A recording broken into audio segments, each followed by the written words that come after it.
Бала кезімізден сүйіп жейтін зефирді халал жолмен өзің жасап алсаң болады. Яғни осы видеоны соңына дейін қара, мен барлық қыр-сырын айтып түсіндіретін боламын.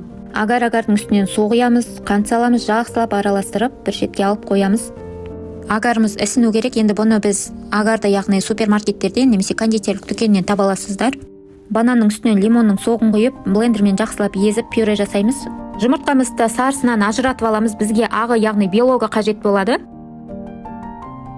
Енді дайын болған агарымыздың үстінен жаңағы езіп алған банановый пюремізді қосамыз. Жақсылап араластырып, үстінен түс беру үшін аздап куркума қостым. Қоспасаңыздар да болады, әдемі сарғыш түс береді. Енді бұл массаны отқа қоямыз да. Енді бұл менде видеода толық түспей қалыпты. Отқа қойып жақсылап араластырып тұрып, тоқтаусыз араластыру арқылы қайнағаннан кейін бір 3-4 минут қайнатамыз да астын өшіреміз. Осы аралықта белоктарымызды қант қоса отырып миксерлейміз. Төңкерген кезде ақпайтын масса шығу керек. Содан кейін жаңағы агардың дайын болған смесін құямыз. Яғни оның градусы 90 градустан төмен болмау керек. Яғни ыстық күйінде құясыз.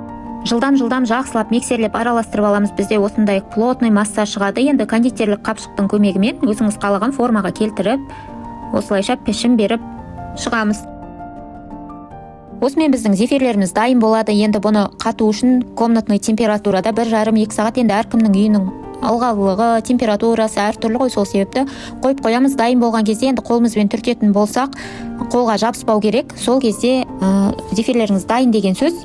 Үстінен сахарная пудра немесе шоколадқа батырып алсаңыздар да болады. Бір-біріне жабыстырып аламыз. Енді осымен біздің зефирлеріміз толық дайын, өзі халал, ешқандай күмәнсіз. Жей берсеңіз, балаларыңыз жей берсеңіз болады. Дәмі деген керемет. Міндетті түрде жасап көруге кеңес беремін. Ас болсын, пайдам тисе қуаныштымын. Әрине сұрақтарыңыз болса төменге қалдырып кетсеңіз болады. Барлық сұрақтарыңызды оқимын және жауап беремін.